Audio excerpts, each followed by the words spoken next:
Things were very easy for me and उसी के बाद से लोग कहते गए कि नॉलेज बढ़ता गया और तब से मतलब यही है कि सीखने का प्रयास कर रहा हूँ, कुछ भी नई चीज़ मिलती है. Like currently I am a student of 11th grade but I am learning things like astrophysics and quantum mechanics. तो I am not very into it but I like to study it and जितना भी मेरे से हो सकता है मैं उसके अंदर कोई नई चीज़ देखने का प्रयास करता हूँ और कोई नया सवाल पूछने की कोशिश करता हूँ, क्योंकि जितनी भी ज़्यादा क्वेरीज, जितनी भी ज़्यादा माइंड के अंदर जो भी कोई क्वेश्चन आता है I try to get it forward और वैसे ही सारी चीज़ें आसान होती रहती हैं. I try to delve myself deep into it, क्योंकि कोई भी फील्ड इस टाइप का I think that they need one thing that is really important for them, that is questioning. क्योंकि जितने ज़्यादा आप अलग टाइप के क्वेश्चंस पूछते हो उतना ज़्यादा आप उस चीज़ को अच्छी तरीके से समझ सकते हो. तो वही है कि मैं अभी भी क्वेश्चंस नए ढूंढ रहा हूँ, जवाब उनके मिल ही जाएंगे. बस ये है कि जितने ज़्यादा और नए और अच्छे क्वेश्चंस मेरे पास आते गए और आते हैं उनसे मैं आगे बढ़ने का कोशिश कर रहा हूँ.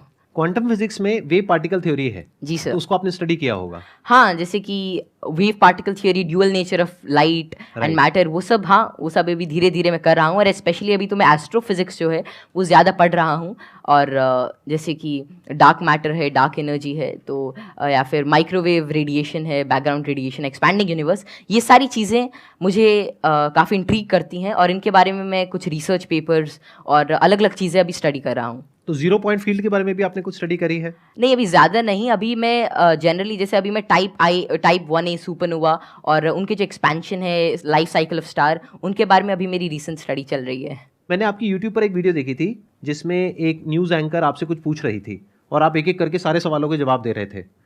तो क्या अभी भी आप उस तरह से सवालों के जवाब दे सकते हैं? कोई भी आपसे कोई भी कैसा भी सवाल पूछेगा तो आप जवाब दे सकते हैं? क्योंकि ऐसा है कि नॉलेज तो एंडलेस है और सब कुछ तो कोई जान ही नहीं सकता. लेकिन ये है कि जितना ज़्यादा मतलब अपने सराउंडिंग्स को ऑब्जर्व करते हैं तो उतना ज़्यादा क्या है, जितना ज़्यादा आप नॉलेज ग्रहण करते रहते उतना आपका माइंड एक तरह की मैग्नेट की तरह बन जाता है. और उसके बाद कोई भी इंफॉर्मेशन, कोई भी चीज़ वो आपको आती रहती है. और ऐसा है कि बहुत सारी चीज़ें मेरे को नहीं भी पता होती और मैं उनको सीखता हूँ. अगर मानो कोई नई चीज़ मेरे को आज पता चलती है तो मैं उसे सीखूंगा और that would be like great for me. तो कोई भी चीज़ I always like to entertain and get new answers and new questions, क्योंकि उसी से ही एक नया फील्ड, एक नया पर्सपेक्टिव मेरे लिए ओपन हो जाता है. एक्सीलेंट जी. तो अब एक काम करते हैं, आप में से किसी के भी माइंड में कोई भी क्वेश्चन है किसी भी तरह का तो वो आप इनसे पूछिए. मैं ये जानना चाहता हूँ कि क्या हम यूनिवर्स को जान सकते हैं कि वो कितना बड़ा है, या हम अभी तक जान पाए हैं? जी, क्या तो क्या पैरामीटर्स हो सकते हैं उसको नापने के लिए? जैसे कि हमने सुना है कि लाइट ईयर्स होते हैं. जी जी. पर वो कितना बड़ा है, क्या हम इमेजिन कर सकते हैं या हम एक्चुअली में उसे प्रैक्टिकली पता कर सकते हैं क्या? तो जो यूनिवर्स की जो एक्सपैंडिंग यूनिवर्स थ्योरी थी वो एडविन हबल ने दी थी और उनके अकॉर्डिंग जो अभी यूनिवर्स की जो एज है वो नियर अबाउट 13.9 बिलियन ईयर्स है और उसी रेट से अभी एक्सपैंड कर रहा है. तो यूनिवर्स जो अभी हमारी थ्योरी है यूनिवर्स के जो मोस्टली एक्सेप्टेड है, that is of expanding universe. अभी के हिसाब से हबल कांस्टेंट होता है दैट इज 65 मेगापास्क. तो जो डिस्टेंस ऑफ यूनिवर्स है that is h times d.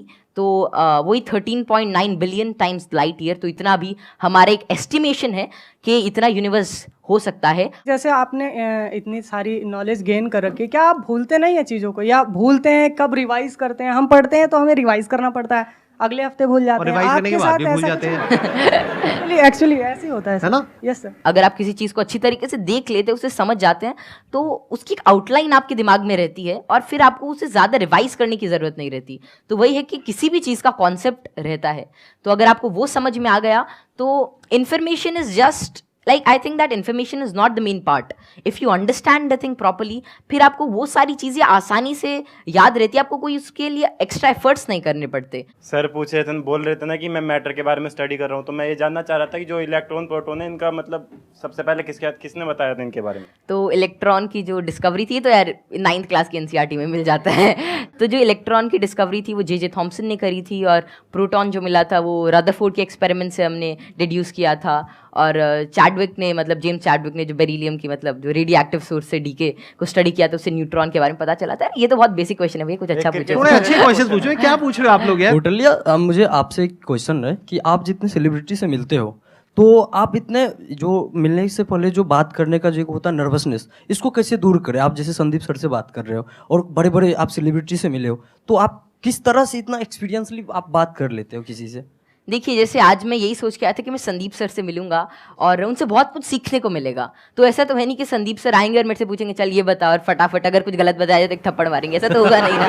मतलब प्यार से बात करेंगे और अपना आशीर्वाद देंगे, कुछ अच्छा नई चीज़ शेयर करेंगे। तो वही है कि आप मतलब एक फ्री एंड पे रहें, और जहाँ पर भी आप मतलब अपने से आप सच जो है वो एक्सपेक्ट करें कि अगर मैं कहीं से सच बोल रहा हूँ तो थिंग्स वुड गेट ईजी और make it easy in your brain. और हर जगह से अगर आप कुछ अच्छा सीख करने की कोशिश करते हैं, ट्रुथफुल रहते हैं, तो आप में nervousness is just a state of mind और ये बस चला जाता है, जस्ट मिराज। तो बस संदीप सर हैं आज, है आज इनसे बहुत कुछ सीखने को मिलेगा, आप सभी से आज कुछ बहुत कुछ सीखने को मिलेगा। तो आप ऐसा कुछ एक अपना परसेप्शन रखिए और फिर सारी चीज़ें आपके लिए आसान हो जाएंगी। मेरा ये क्वेश्चन है कि जैसे चंद्र ग्रहण लगता है, सूर्य ग्रहण लगता है, तो उसका कैसे पता लगता है कि वो कब लगेगा और किस टाइम में लगेगा या कितना, उसका कैसे पता लगता है? ये तो पता है कि वो क्यों लगता है, बट इसका कैसे पता लगता है कि अब लगेगा या कैसे, उसका क्या होता है?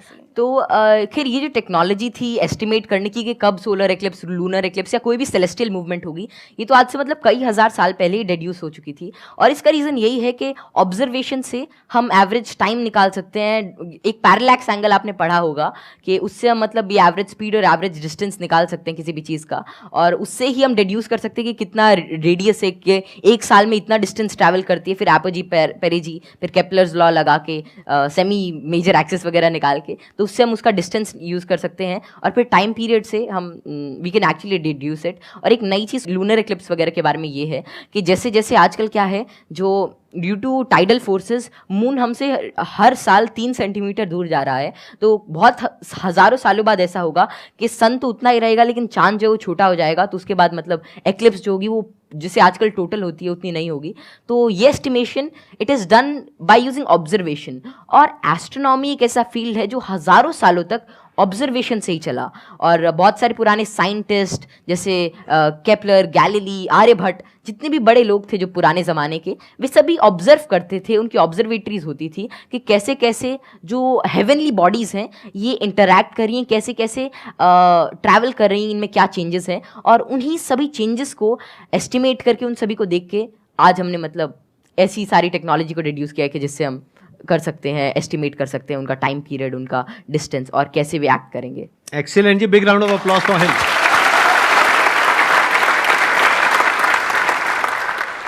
मैं ये पूछना चाहूँगा, जैसे यहाँ पर बैकग्राउंड हमारा होता है तो लोग कहते हैं कि इंटेलिजेंस जेनेटिक होता है, काफ़ी मतलब कि उसको बढ़ाने में बहुत ज़्यादा नहीं हम लोग कर सकते हैं। तो आपका इस पर क्या व्यू है कि इंटेलिजेंस, जैसे आईक्यू टेस्ट भी आप बार बार दोगे तो आपका आईक्यू का स्कोर बढ़ने लगेगा उसमें, तो आपका इसमें क्या कमेंट रहेगा कि इंटेलिजेंस के लिए आप क्या व्यू रखते हैं? ये ना बहुत इंटरेस्टिंग क्वेश्चन है जी सर। और मैं ये क्वेश्चन के आंसर से पहले एक बार, अगर आपके पेरेंट्स आए हुए हैं, आपके फादर हाँ, आए हुए हैं, पापा जी आए हुए हैं, मैं एक बार उनसे भी कुछ बात करना चाहूँगा। एक बार उनको माइक दीजिए। मैं आपसे ये जानना चाहूँगा कि आपके जो बेटे हैं, ये तो सबको पता है कि किस तरीके से चीज़ों को याद रखते हैं, किस तरह से एक्सप्रेस करते हैं, क्या आप भी इसी तरीके से चीज़ों को याद रख पाते हैं? पहले तो बहुत बहुत धन्यवाद जो आपने माइक दिया, और जो आपके आज दीदार हुए, हम बहुत दिनों से कुछ एक गिने चुने शख्सियत ऐसे जिनसे नहीं मिल पाए, उनमें एक संदीप माहेश्वरी थे। और जैसे ही कौटिल्य को पता लगा कि उनसे मिलने का मौका मिलेगा, ये बहुत ज़्यादा एक्साइटेड था आपसे मिलने के लिए। Thank you. मेरे पिताजी भी काफ़ी इंटेलिजेंट व्यक्ति थे, कौटिल्य भी इंटेलिजेंट है, और हम बीच की पीढ़ी हैं, थोड़ा सा मैं कुछ कम हूँ, ये दोनों दादा पोता थोड़े ज़्यादा। बहुत ऐसे बच्चे हैं जो मेरे से बहुत ज़्यादा इंटेलिजेंट है, मेरे को लगता है, जिनके बात करने के ढंग से, जो इतने ज़्यादा, आपने छोटे बच्चे को देखा होगा, बहुत अच्छे अच्छे सवाल पूछते हैं, मतलब वे कुछ भी पूछ लेते हैं, और मतलब आपको लगता है कि अरे नहीं ये तो इससे मतलब एज से बहुत ऊपर की चीज़ है, मतलब या तो आप किसी और मूड में होते हो, और हम उसे इग्नोर कर देते हैं। तो जैसे जैसे हम सवाल पूछते हैं उतना ज़्यादा हमारे अंदर एक मतलब चीज़ों को जानने के लिए एक चाह रहती है, और अगर हम वो उस क्यूरियोसिटी को कर्ब नहीं करते हैं तो उतनी ही ज़्यादा मतलब वो बाद में सवाल पूछता है, उसके एक इंक्विजिटिव ब्रेन रहता है, और curiosity something that drives this intelligence, and I don't think that there is such a great involvement of IQ and genetics. लेकिन हाँ, अगर आपका मन है कि कोई चीज़ जानने का, कोई चीज़ करने का, then it's all about will power, और कितना आप उसमें टाइम डिवोट करते हैं, कितना आप क्यूरियोसिटी और इंटरेस्ट से काम करते हैं। Because even Richard P Feynman said it really doesn't matter कि how much you know, but it matters कि आप कैसे चीज़ों के बारे में सोच रहे हैं, और कितना इन्फॉर्मेशन आपके पास है, कितना नॉलेज आपके पास है। It really doesn't matter until and unless you try to use that knowledge, और आप उस नॉलेज से कोई नई चीज़ को समझने का प्रयास करते हैं, और कोई नई चीज़ तभी आ सकती है जब आपके पास कोई नया सवाल होगा। आपने बड़ी अच्छी बात बोली कि क्यूरोसिटी हम सबके अंदर होती है, जी सर। लेकिन होता क्या है कि घर में जाकर के हम उल्टे पुल्टे क्वेश्चंस पूछते हैं, जबकि क्वेश्चंस उल्टे पुल्टे नहीं होते हैं, सामने वाले को समझ नहीं आता है तो उसके लिए उल्टे हो जाते हैं, तो वो उसको चुप करा देते हैं। हाँ बच्चे को चुप करा देते हैं और वहीं पे उसकी क्यूरोसिटी मर जाती है। उसके बाद में क्वेश्चनिंग खत्म हो जाती है, उसके बाद में वो रटना शुरू कर देता है। रटने में इंटरेस्ट तो आता नहीं है, तो ना तो अब रट पाते हैं ना समझ पाते हैं, बिल्कुल। दोनों तरफ से चले गए। तो अब मैं ये आपसे जानना चाहूंगा कि क्या बचपन में जब आपने क्वेश्चनिंग करी, इस तरह के क्वेश्चंस पूछते थे, शुरू में तो आपने अपने पेरेंट्स से पूछा होगा या अपने आसपास में जो लोग थे उनसे पूछे होंगे, जी। तो क्या आपको सपोर्ट मिला? क्या उन्होंने आपको एनकरेज किया या उन्होंने भी आपको यही कहा कि क्या फालतू के क्वेश्चंस पूछ रहा है? नहीं, जैसे I think I was fortunate enough कि जितने भी मैं सवाल पूछता कोई ना कोई मेरा जवाब दे ही देता था। और बात शुरू ऐसी होती थी कि मानो कोई घर पे कोई बात चल रही है किसी भी चीज़ को लेकर, मानो दे टॉकिंग अबाउट के एक इकोनॉमिक क्राइसिस है देश में, तो मैं उसके अंदर मैं सुनता रहता था, या कोई भी ऐसी चीज़ हो रही है, कोई स्पेस मिशन जा रहे, मैं सुनता रहता था, मैं चीज़ों को ऑब्जर्व करता था। और वैसे ही मेरे जो भी सवाल आते, I was fortunate enough to get their answers. और मानो अगर मेरे को उसका जवाब नहीं भी मिलता तो मैं पूरे दिन उनसे पूछता रहता। तो एक तो मैंने भी कसम खा रखी थी कि जवाब तो चाहिए ही, तो मैं खाते हुए भी यही पूछता, नहाते हुए भी यही पूछता, और जो भी काम करता मैं मतलब मेरे दिमाग में वही रहता जब तक वो रिजॉल्व नहीं होता। तो वेल ज़्यादा मेरे को दिक्कत नहीं आई और मेरे को जल्दी ही जवाब मिल गया। और अगर को भी ऐसा रहता तो मतलब मैं भी ठीक था, और मेरे family and everything they supported me really well. तो यहाँ पे वो जो पेरेंट्स मुझे अभी देख रहे हैं उनके लिए एक बहुत बड़ा लेसन है कि अगर बच्चे कुछ क्वेश्चंस पूछते हैं तो उनके जवाब देने चाहिए, हमें पीछे नहीं हटना चाहिए, और अगर जवाब नहीं है तो हमें बोलना चाहिए, हाँ हाँ, विद ऑल दी हम्बलनेस कि भाई हमारे पास में जवाब नहीं है, आप खुद फिगर आउट करो जाकर। मतलब सर जब मैं छोटा था तो इट वाज लीन लाइक 2013 और समथिंग, और तब मतलब यही नेट इंटरनेट बहुत कम था, और तो यही था कि कोई सवाल मेरे मन में आता, शायद वो नहीं पता रहता, तो मेरे पापा जी एक डोंगल आता था, मतलब वोडाफोन का, बहुत महंगा उसका रिचार्ज था, मतलब ऐसे मतलब अभी चला तो एक वीडियो देखने के बाद ही खत्म हो जाता था तो फिर वो लाते और मतलब मेरा जो भी सवाल रहता मेरे को उसका आंसर मिलता। तो ऐसे ही एटलस आती थी और कई सारी बुक्स थी, उन्होंने मेरी बहुत हेल्प करी। और अगर कभी मानो पर्सनल मतलब कोई और out of the box idea आता है, कोई क्वेश्चन आता, तो उसका जवाब मुझे किसी भी सोर्स से मिल जाता।